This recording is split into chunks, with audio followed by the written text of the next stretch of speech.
Good morning, my dear children. How are you? Hope you are fine and happy. Be happy. Everybody take care of your health. Okay, let's come back to the topic. History lesson 3. What is the name of the lesson? Ruling the countryside. In the last class we had discussed so many things about agriculture and British system of cultivation, indigo cultivation and all. Today let's start Britain turned to India. Page number 31. Britain turned to India. First sentence. Faced with the rising demand for indigo in Europe, the company in India looked for ways to expand the area under indigo cultivation. That the company faced with the rising demand for indigo demand for Britain turned to Indian agricultural laborers for ways to expand the area under indigo cultivation. From the last decades of the 18th century, indigo cultivation in Bengal expanded rapidly and Bengal indigo came to dominate the world market. The last decades of the 18th century indigo cultivation in Bengal expanded rapidly and Bengal indigo came to dominate the world market. World market Bengal in the produce indigo demand. In 1788, only about 30% of the indigo imported to Britain was from India. 1880, 30% indigo cultivate, indigo product, indigo dyes, India and Britain export. By 1810, the proportion had gone up to 95%. That is 1810 amount 30% 95% rise. As the indigo trade grew, commercial agents and officials of the company began investing in indigo production. Indigo trade development commercial agents, officials indigo cultivation invest over the years, many company officials left their job to look after their indigo business.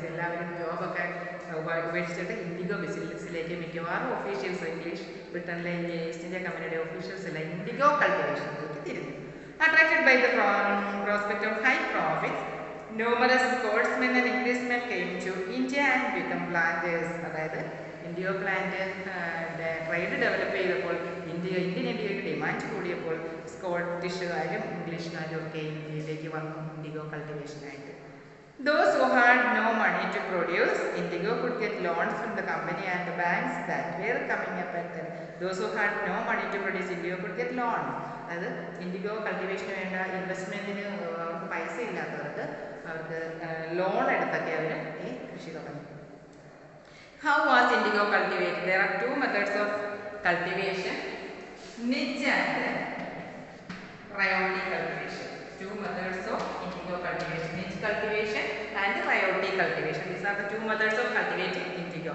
Let's look what is the niche cultivation.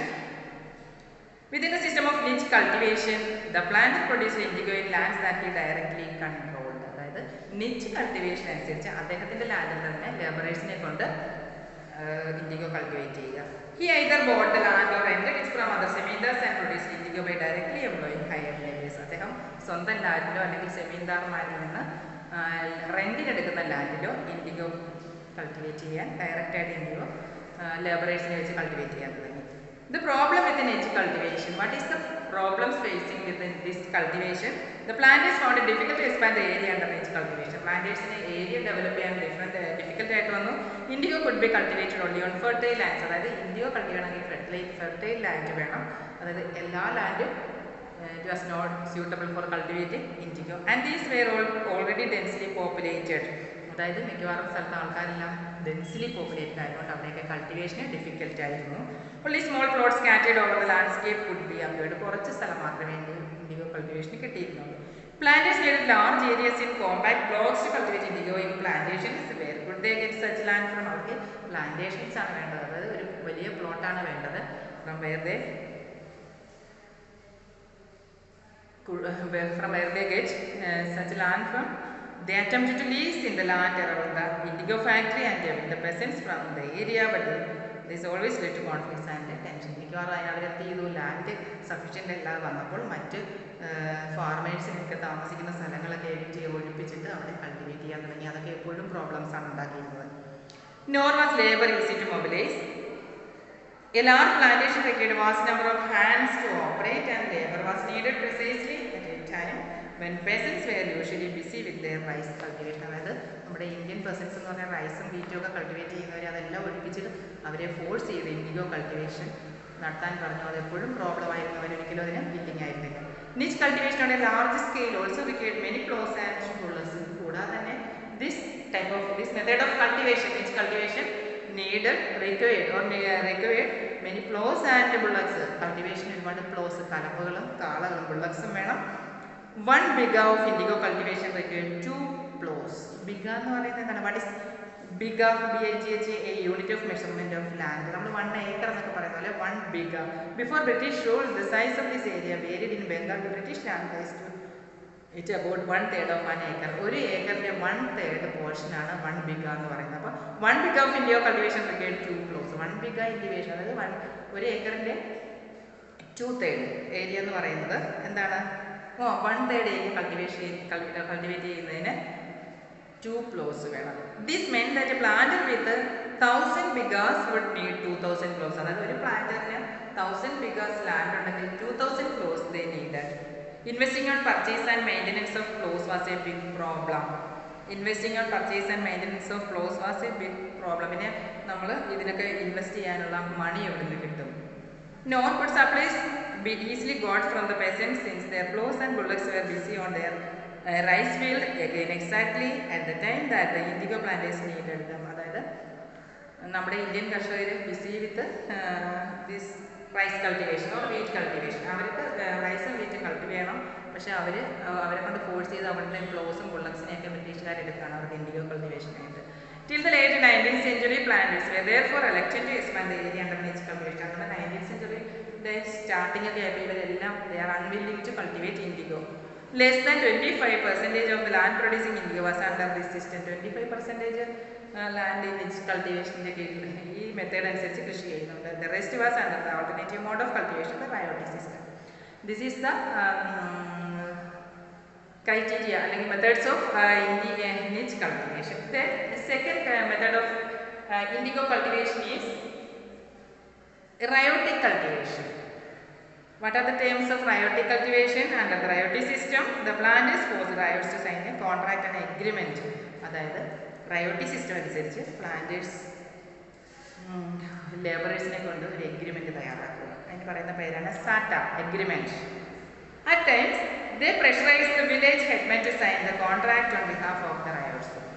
അതായത് ഈ ryots എന്ന് പറഞ്ഞ കൃഷിക്കാരെ കൊണ്ട് village headman ഒരു contract sign ചെയ്യിക്കുക. Those who sign the contract got cash advances from the planters at low rates of interest to produce indigo. അതായത് ഈ കോൺട്രാക്റ്റിൽ സൈൻ ചെയ്യുന്നവർക്ക് ലോൺ കൊടുക്കും. നേരത്തെ തന്നെ ലോൺ കൊടുക്കും. ഇൻഡിഗോ കൾട്ടിവേഷന് വേണ്ടി ലോ റേറ്റ് ഓഫ് ഇൻട്രസ്റ്റിന് ലോൺ കൊടുക്കും. Then, but the loan committed the ryots cultivating indigo on at least 25% of the area under his hold. അതായത് 25% ഏരിയയിലും പ്രൊഡ്യൂസ് ചെയ്യുന്ന പ്രോഡക്റ്റുകൾക്ക് ലോൺ അടച്ചു കൊടുക്കാൻ തന്നെ വേണം. The planter provided the seed and the drill, while the cultivators prepared the soil, sowed the seed and looked after the crop. അതായത് the planter provided the seed and the drill. അതിന് വേണ്ട ഡ്രിൽസും സീഡും ഒക്കെ planter provide ചെയ്യും. while the cultivators prepared the soil. Labourers soil prepare ചെയ്യണം. sowed the seed and looked after the crop. Crop harvesting time വരെ അവർ അത് ശ്രദ്ധിച്ച് ചെയ്യണം. When the crops are delivered to the planter after the harvest, a new loan was given to the riot. അത് harvesting കഴിയുമ്പോൾ പിന്നെ riots ഫാർമേഴ്സിന് വേറെ loan കൊടുക്കുക. And cycle start all over again. അങ്ങനെ ലോൺ അടച്ചടച്ച് തന്നെ ഇവർക്ക് വലിയ ബെനിഫിറ്റ് ഒന്നും കിട്ടുന്നില്ല. ലോൺ അടച്ചടച്ച് അവർ തന്നെ പ്രോഫിറ്റ് ആണ് ചെയ്യുക. Peasants who were initially tempted by the loans soon realized how harsh the system was. അവർ റിയലൈസ് ചെയ്ത് നമ്മുടെ ഫാർമേഴ്സ് ഈ സിസ്റ്റം വെരി ഹാർഷാണ്, very difficult to cultivate indigo on their land. The price they got for the indigo they produced was very low and the cycle of loan never ended. അതായത് price they got for indigo, അവർക്ക് indigo cultivate ചെയ്ത് കിട്ടുന്ന wages എന്ന് പറഞ്ഞാൽ വളരെ തുച്ഛമാണ്. അതിനോടൊപ്പം തന്നെ അവരുടെ ലോൺ ഒരിക്കലും അടച്ചു തീർക്കാനും പറ്റുന്നില്ല. There were other problems too. The planters usually insisted that indigo cultivated on the best soil in which peasants preferred to cultivate rice Indigo, moreover, had deep roots and it exhausted the soil rapidly. After an indigo harvest, land could not be sown with rice. പിന്നെ അത് തന്നെയല്ല, IndiGo കൃഷി ചെയ്ത് കഴിഞ്ഞാൽ ആ ഫീൽഡിൽ പിന്നെ നമുക്ക് റൈസോ വീറ്റോ ഒന്നും കൃഷി ചെയ്യാൻ പറ്റുന്നില്ല. അവർക്ക് വേണ്ടത്ര വേജസ് കിട്ടുന്നില്ല, കഷ്ടപ്പാട് തന്നെ. അങ്ങനെ all the farmers in India reluctant to grow indigo and rebellion, blue rebellion എന്ന പേരിലൊരു റെബല്യൻ തന്നെ ഇതിനെതിരായിട്ട് സ്റ്റാർട്ട് ചെയ്യുകയും ചെയ്തു.